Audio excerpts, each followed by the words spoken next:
Chúng ta hãy bắt đầu. And when you say that, the back of the mind starts releasing the dreams they have. Chúng ta nhớ khi chúng ta bắt đầu cái này thì giọng nói đằng sau của chúng ta sẽ bắt đầu đưa ra những câu trả lời. Now, when I first heard this technique, here's what I was thinking. Khi tôi nghe thấy nghĩa là cái kỹ xảo này thì tôi sẽ nghĩ như sau. Oh, this is good. Thật. Can you repeat this? I'm going to go to my distributors and ask them to fill out their list. Tôi sẽ đi đến các nhà phân phối sản phẩm và đề nghị họ điền vào 25 điều mà họ sẽ làm. And my distributor might say this. Và các nhà phân phối của tôi có thể trả lời như sau. Yeah, I think I could do that. Tôi nghĩ rằng tôi có thể làm được. But Big Al, Nhưng lấy tên ví dụ là Michael. Show me your list first so I have some ideas. Hãy cho tôi xem danh sách 25 điều mà bạn sẽ làm, sau đó để tôi biết và tôi sẽ có kế hoạch. And I'm thinking if I don't have a list, Và nghĩ rằng là tôi lại không có danh sách 25 điều đó. that's going to look really bad. Vậy thì điều đó thật sự là không tốt chút nào cả. So I had to do my list first. Trước hết thì phải thực hiện là ghi ra một danh sách 25 điều đó. So I typed up my list of 25 things. Và tôi sẽ viết ra 25 điều. I posted it on the internet. Tôi đưa nó lên trên mạng. 2 days later, 2 ngày sau đó, 26 of my leaders posted theirs on the internet. 26 các thủ lĩnh khác thì cũng đưa lên trên mạng danh sách 25 điều mà họ sẽ làm. 2 days later, we had 56 more leaders post theirs on the internet. 2 ngày tiếp sau đó thì là chúng ta thấy các thủ lĩnh khác là cũng đưa danh sách các việc mà họ sẽ làm trên mạng. And this list creates vision in their mind. Vậy thì các danh sách này đã tạo ra một tầm nhìn trong chính tư tưởng của họ. Now, let me give you some ideas of what other people have put on their list. Hãy cho tôi chia sẻ với các bạn một vài ý tưởng là vì sao họ đưa danh sách các việc mà họ sẽ làm. Some people write to get a car. Một số người thì nói rằng tôi sẽ mua, dự kiến là sẽ có xe hơi.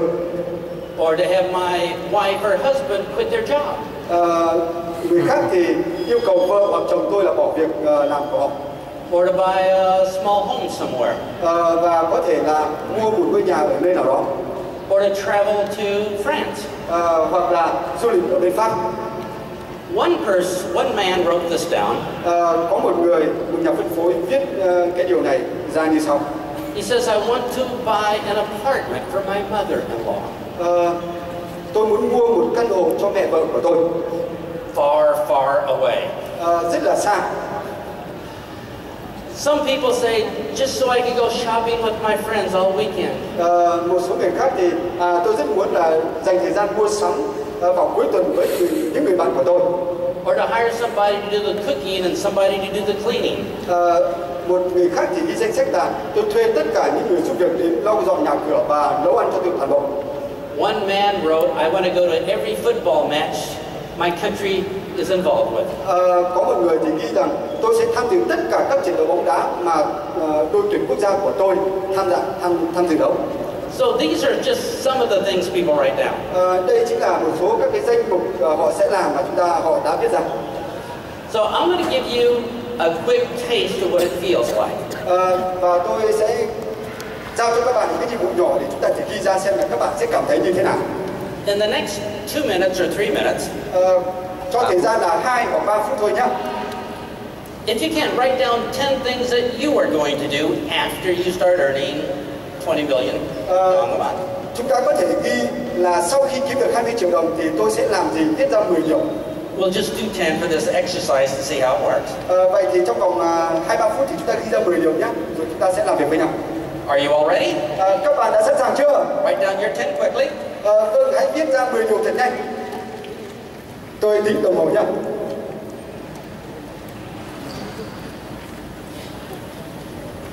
Dương với vào iPad đi em.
Okay, by a show of hands, how many people have written 10 already? Vâng, xin các bạn dừng tay. Xin các bạn giơ tay xem bao nhiêu người đã viết ra được 10 điều mà mình sẽ làm. Xin các bạn giơ tay ạ. It's easier to write them down when the back of your mind believes you can do it after $20 million a month. Rất dễ dàng viết ra 10 điều mà sau đó thì những giọng nói đằng sau của bạn nói rằng hỗ trợ rằng tôi sẽ làm được 10 điều đó. Now there's no magic in $20 million a month. You can make it for whatever figure you want. Không có điều kỳ diệu bởi vì là rất nhiều người kiếm được quá 20 triệu rồi, mà đưa ra 10 danh sách đó thì chắc chắn là chúng ta dễ dàng làm được. But I would like to have a volunteer to read their list of 10. Cho phép tôi xin được mời một tình nguyện viên là lên sân khấu và đọc ra 10 điều mình sẽ làm. Xin mời một người tình nguyện. Ai đó trong khán phòng của chúng ta, xin mời một. Yeah, so this lady here has graciously volunteered. That's very brave. Let's give her a huge hand. Xin mời người phụ nữ.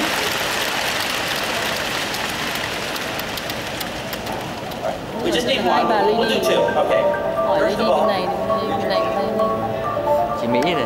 Dạ, xin chào các thủ lĩnh, xin chào đại gia đình Vision. Tôi sẽ đọc 10 điều ước mơ của tôi. Tức là đầu tiên, tôi có nhiều tiền, tôi mua một căn biệt thự lớn. Good morning, ladies and gentlemen. Good morning, all the leaders. I would like to read 10 things I'm going to do. First of all, I really want to have a lot of money. Và có một chiếc xe hơi đắt tiền. 20 triệu thì đi du lịch nhiều quốc gia, đi vòng quanh thế giới. Con tôi được đi du học. Tôi có nhiều căn nhà ở các quốc gia. Tôi có tài khoản lớn ở trong ngân hàng, tức là ít nhất là mấy chục tỷ. Tôi là triệu phú đô la. Tôi được nổi tiếng trên toàn cầu. Tôi muốn là cố vấn của chủ tịch. Tôi muốn là một người chủ tịch nhìn vào gia đình tôi. Tôi được tôn trọng trên toàn cầu. Tôi là VIP Master 1 sao. Tôi được mọi người nhìn tới tôi trên mạng quốc tế. Và tôi là một người mạnh mẽ trên toàn cầu. Chúc mừng bạn có những ước mơ tuyệt vời. Còn tôi thì tôi có những ước mơ nho nhỏ thôi. Nếu thứ nhất là tôi nghĩ là đầu tư vào cái hệ thống của Vision. Cái thứ hai là tôi có cái tôi chỉ khoái truyền Phật pháp. Tôi rất khoái truyền Phật pháp và tôi đã có bao nhiêu tiền là tôi đầu tư vào truyền Phật pháp có thì hàng tỷ rồi. Cái thứ ba nữa là tôi muốn giúp những người đang khó khăn, từ thiện xã hội.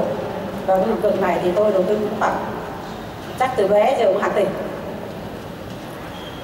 Cái thứ tư là tôi muốn sáng tác nhạc và có hàng ngàn bản nhạc trên mạng toàn cầu, nói về những vấn đề toàn cầu của nhân loại thời nay và mai sau. Trong đó có vấn đề môi trường và các thứ khác, chiến tranh và hòa bình. Tôi là nhà văn, nhà báo thì tôi muốn viết sách và đầu tư cho những cuốn sách để đời. Sau khi đạt 20 triệu nếu còn tiền thì sau khi đạt 20 triệu thì sẽ nghĩ gì tiếp? Còn cái rất quan trọng là tôi cố gắng để đầu tư cho hoàn thiện bản thân, vì cứ lung tung việc mà chẳng bao giờ hoàn thiện bản thân được cả. Nếu bạn có 20 triệu trong tháng lương đầu tiên. Nếu còn thì tất nhiên là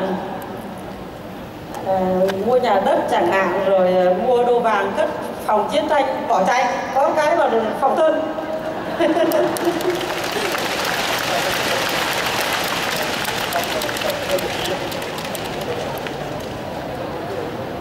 Trước Tết là em xin được giới thiệu về mình. Em tên đầy đủ là Phạm Quốc Việt, sinh sống và làm việc tại thành phố Hồ Chí Minh. Lên nhiều đấy nhỉ? Dạ, trước hết thì cho em xin gửi đến thầy chủ tịch một lời, đó là một lời đáng kính, và tất cả những thủ lĩnh VIP cấp cao, đó là một lời không phục, và tất cả anh em đồng nghiệp đây là một sự đáng yêu ạ. Thì em cũng chia sẻ là 10 điều ước mơ của em. Thứ nhất, ước mơ đó là em muốn cùng vợ và em được kinh doanh tại tập đoàn Vision. Điều thứ hai là em muốn gia đình em có một tự do về tài chính. Điều thứ ba, tự do về thời gian. Điều thứ tư là tự do về du lịch. Và điều thứ năm của em đó là tự do gặp gỡ những đồng nghiệp, những bạn bè, để rồi em chia sẻ những ước mơ đó. Điều thứ sáu, điều em thích nhất là những ngôi nhà thật dễ thương, những chiếc xe hơi thật lộng lẫy. Và điều thứ 8 ở đây là em thích là những chuyến du lịch ở châu Âu. Điều thứ 10 là em ước gì mình là một diễn giả đứng trên sân khấu trước mặt mọi người để nói những suy nghĩ, những hành động và những cảm giác và cuộc sống của em. Và điều cuối cùng là em ước gì cho tất cả những người trong Vision, đó là những con người Interizer, có nghĩa là dám nghĩ, dám làm ạ. Dạ, xin cảm ơn ạ. Kính thưa tất cả quý vị trong căn phòng, theo tôi nghĩ rằng là bởi vì thời gian của tôi không có, cho nên cho phép tôi là chỉ có một số vừa đọc xong thì chúng tôi xin chụp một ảnh chung với nhóm này, và các bạn sẽ chia sẻ danh sách của các bạn về nhóm của mình khi thực hiện chương trình ở nhà. Cho phép tôi như vậy nhé. Thank you for coming up. Xin cảm ơn các bạn đã đến đây và chia sẻ. Rất tiếc là tôi không có nhiều thời gian. Now, I want you to observe something very special.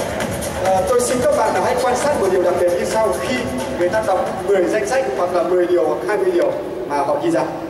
We have lots of volunteers, they're leaders. Chúng ta biết rằng đấy, chúng ta nhìn thấy là rất nhiều người tình nguyện đã lên và có thể là họ sẽ trở thành chủ lĩnh trong tương lai. But number two, did you listen to what they said? Nhưng điều thứ hai, khi các bạn nghe xem họ đọc những danh sách của họ thì như thế nào?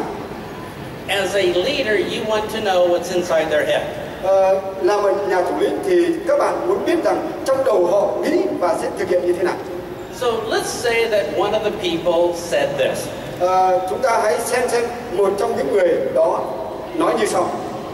My husband hates his job. Chồng tôi rất ghét công việc của mình.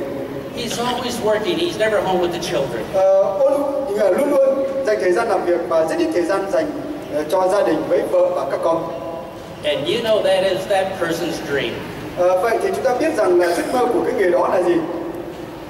Now when you talk to the person, khi bạn nói với người đó, because you know their dream, bởi vì bạn biết giấc mơ của họ. Whenever there is a problem, you simply remind them of their dream. Bất cứ khi nào họ có vấn đề thì cố gắng bạn liên tục nhắc nhở họ về giấc mơ của họ. So this lady calls you and says this. Vậy thì có một nhà phân phối sản phẩm đến nói với bạn như sau. Oh, it's so hard. Cuộc sống thật vất vả, thật khó khăn. I can't find anybody to talk to. Tôi không tìm thấy những người để chia sẻ. All you have to say is this. Tất cả những gì thì bạn có thể nói với người đó như sau.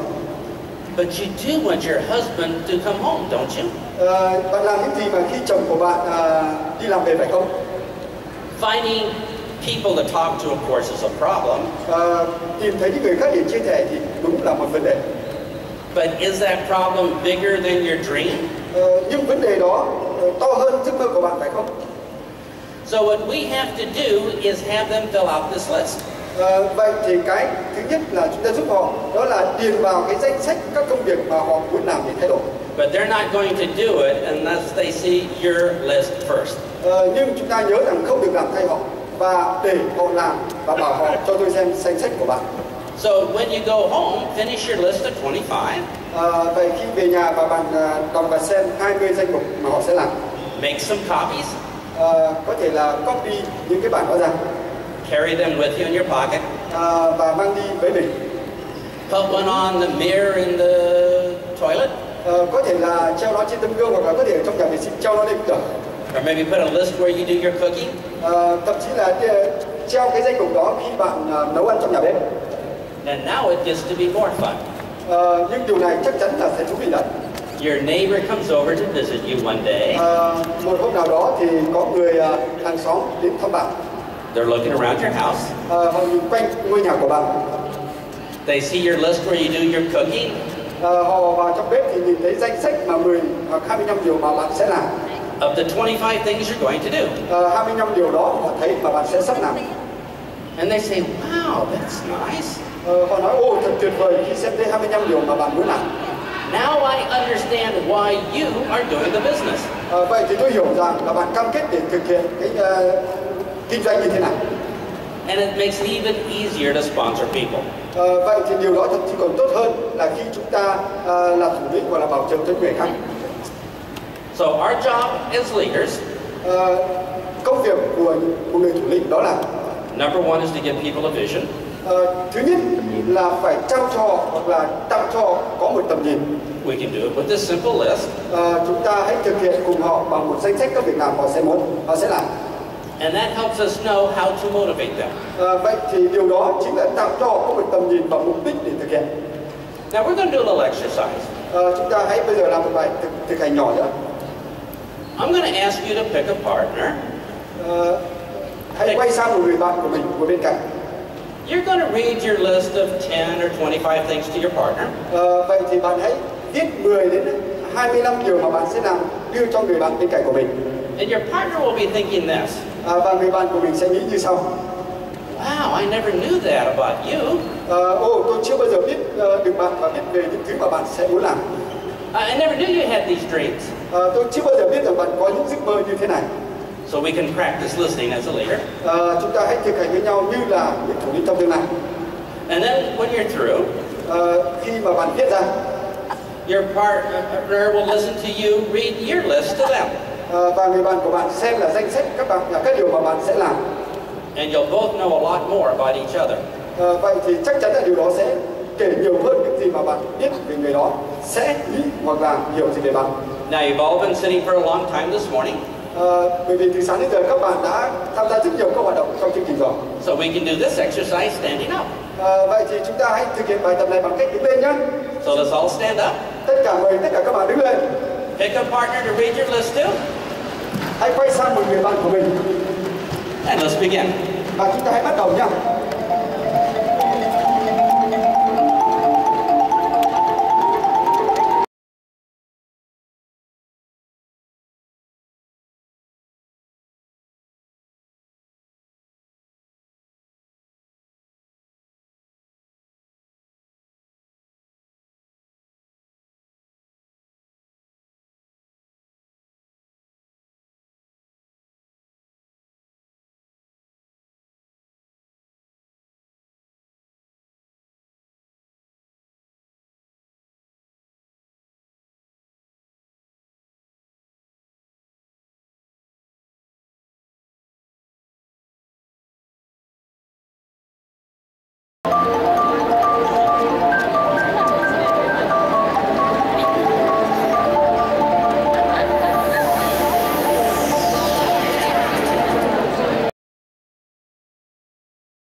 Have a seat. Xin cảm ơn các bạn. Xin các bạn ngồi.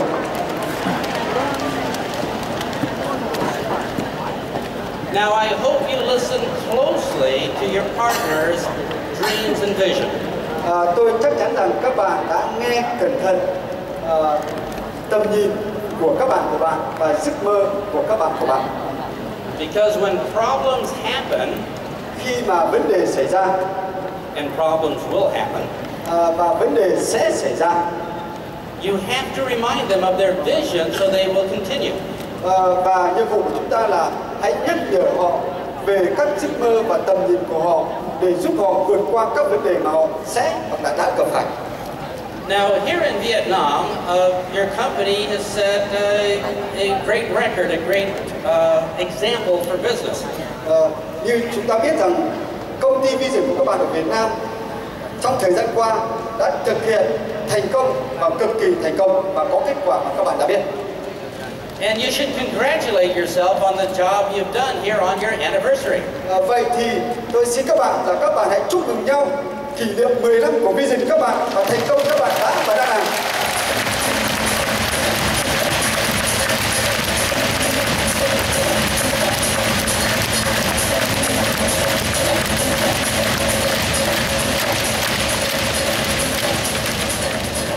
Now, during these 10 years, vậy các bạn biết trong 10 năm qua Vision của các bạn, I am sure the company and your business never had a problem. Tôi chắc chắn rằng và khá chắc chắn rằng là trong 10 năm phát triển như vậy thì Vision của các bạn dù có nhiều khó khăn nhưng các bạn đã vượt qua và rất thành công. Everybody you talk to join. Các bạn đã gặp rất nhiều người và nói chuyện với họ thì họ đều tham gia và rất vui vẻ. It was so easy for you leaders. Vậy thì chắc chắn rằng là các nhà lãnh đạo, các nhà chủ lĩnh ở đây thì cảm thấy rất là hài lòng và rất dễ dàng. Is that true? Điều đó có đúng không ạ? No. Tôi nghĩ là không nào. During these 10 years, there's been lots of problems in our business. Như chúng ta biết, các bạn biết rằng trong 10 năm qua của các bạn gặp bao nhiêu khó khăn nhưng thành công thì gấp bội. Because in business there is always problems. Như chúng ta biết rằng trong bất cứ một ngành kinh doanh nào thì lúc nào cũng có vấn đề đi kèm theo. There's no business that doesn't have problems. Không có một ngành kinh doanh và một thương vụ kinh doanh nào mà không có vấn đề. So we need to understand that every business has problems.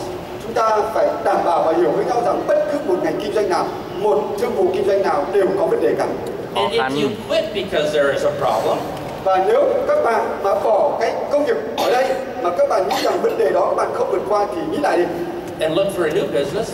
Và nếu bạn tìm kiếm một cái ngành kinh doanh mới nào khác, the new business will have problems too. Chắc chắn rằng là ngành kinh doanh mới nào khác bạn tìm kiếm cũng sẽ có vấn đề. Here is one of the big differences between distributors and leaders. Có một điều vô cùng khác biệt giữa thủ lĩnh và nhà phân phối. When a problem happens to a distributor, khi vấn đề xảy ra đối với nhà phân phối, here's what the distributor does. Thì nhà phân phối đó sẽ giải quyết vấn đề như sau. I quit. Tôi bỏ, đi ra đi. When a problem, the exact same problem happens to a leader, và cũng cùng một vấn đề đó, giống hệt vấn đề đó xảy ra với thủ lĩnh. The leader says this. Và thủ lĩnh sẽ nói và giải quyết như sau. Yeah, that's a problem. Thừa nhận vấn đề đó và đấy, đó là vấn đề. But my vision is bigger than that problem. Nhưng tầm nhìn của tôi, công ty của tôi còn to hơn vấn đề mà tôi đang gặp phải. And that's why we need a vision. Và chính vì thế chúng tôi phải cần cái tầm nhìn đó để vươn lên.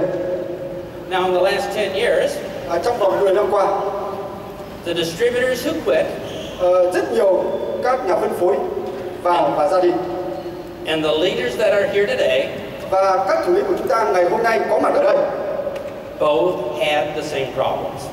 Cũng trải qua các vấn đề tương tự như vậy nhưng họ có ngày hôm nay. You did not become a leader because you didn't have problems. You became a leader because you say yes, but I'm going to continue.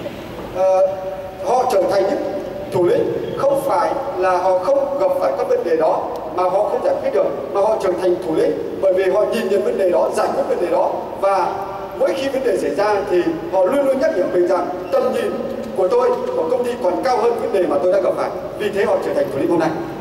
When you leave here today, there'll be problems waiting for you. Vậy thì các bạn hôm nay với tầm nhìn của thủ lĩnh thì hãy xem vấn đề này, xem xét vấn đề này để giải quyết. And I can guarantee you'll have problems next week too. Tôi chắc chắn đảm bảo với các bạn rằng tuần tới các bạn sẽ có vấn đề, các bạn sẽ giải quyết. So I'm going to ask you to make another list on another piece of paper. Tôi xin đề nghị các bạn là viết ra một danh sách và một tờ giấy khác. And at the top of the list, we're going to write the word problems. Và ngay cái đầu tiên của trang sách, của tờ giấy đó thì bạn ghi là vấn đề. And we're going to write down all the problems that are going to happen in our business. Vậy thì liệt kê ra tất cả các vấn đề sẽ xảy ra cho công việc của mình. Now here is what's interesting. Đây chính là một điều thú vị sẽ diễn ra. You don't have to fix these problems. Thứ nhất là bạn không phải giải quyết các vấn đề này. The president of the country has many problems and a big staff, and he can't fix them all. Chúng ta biết rằng là nguyên thủ quốc gia có rất nhiều các vấn đề trong quốc gia của họ. Người đó, ông đó, bà đó không thể nào giải quyết tất cả các vấn đề đó của đất nước. We're just people. We don't have big staff, so we can't fix them all. Như chúng ta là những thường dân, như là những công dân của đất nước, chúng ta không có nhiều vấn đề như họ, nhưng chúng ta có các vấn đề đó nhỏ của chúng ta thì chúng ta sẽ tìm cách để giải quyết. But if your vision is big enough, you can overcome the problems. Nhưng chúng ta chắc chắn phải tin rằng là nếu như tầm nhìn của tôi mà lớn hơn các vấn đề của tôi thì chắc chắn rằng tôi sẽ giải quyết các vấn đề đó. Now, my wife likes to go shopping. Vợ tôi thì thích đi mua sắm. So when the mall opens in the morning, she wants to be there. Khi mà cửa hàng siêu thị mở cửa thì vợ tôi muốn đi mua sắm ngay. But there's lots of problems between her and the shopping mall. Nhưng tôi chắc chắn rằng là có rất nhiều vấn đề xảy ra giữa vợ tôi và các siêu thị mà vợ tôi sẽ đi mua sắm. So first of all, she has to get the car away from the house, and it's very narrow. Thứ nhất là vợ tôi sẽ mở cửa gara và lái xe ô tô ra khỏi nhà để đi mua sắm. Then she has to get on this very busy street where there's so much traffic. Và vợ tôi lái xe trên khu phố mà rất đông người đi mua sắm và bị kẹt xe trên khu phố vô cùng bực tức. And then she has to drive by the markets where the traffic almost stops. Và vợ tôi lái xe vào cái đường của siêu thị đó mà có nhà để xe thì rất là nhỏ và phải chờ và thậm chí phải dừng lại. And the road is not very good over this one little bridge, so it's really hard. Và đường vào siêu thị thì không dễ dàng chút nào cả, nó phải đi qua cái cầu vượt. But every morning she overcomes those problems to go shopping. Nhưng mỗi sáng thì vợ tôi đều giải quyết tất cả vấn đề này và tiếp tục đi mua sắm. She never fixed those problems. Vợ tôi không bao giờ phải nói là phải giải quyết các vấn đề này cả. She never told the cars to stay away from the busy road. Vợ tôi cũng không bao giờ nói rằng các chiếc xe mà đỗ đằng trước đấy, hoặc là cùng thời gian đó phải dẹp ra để cho tôi đi. She never fixed the bridge over the river. Không bao giờ phải nghĩ đến là cái cầu vượt kia nó không có ở đây nữa. But in the morning when shopping opens, she is there. Nhưng mỗi sáng khi siêu thị mở cửa thì vợ tôi đã đến đó mua sắm rồi. You don't have to fix your list of problems. Bạn nhớ rằng bạn không phải giải quyết danh mục các vấn đề mà bạn liệt kê. Is it possible to earn $20 million a month and still have problems? Sure. Vậy thì nếu một tháng tôi kiếm được 20 triệu đồng, điều đó có phải là vấn đề mà tôi sẽ giải quyết hoặc không giải quyết được không? So right now, let's write down the big list of problems we have. Xin các bạn vui lòng là liệt kê ra các vấn đề lớn nhất trong cái tờ giấy của bạn mà bạn sẽ gặp phải hoặc là gặp phải. We want to see how big a list you can make. Và chúng ta hãy xem là vấn đề lớn nhất mà chúng ta gặp phải là vấn đề gì nhé. Chúng ta hãy cùng nhau viết rằng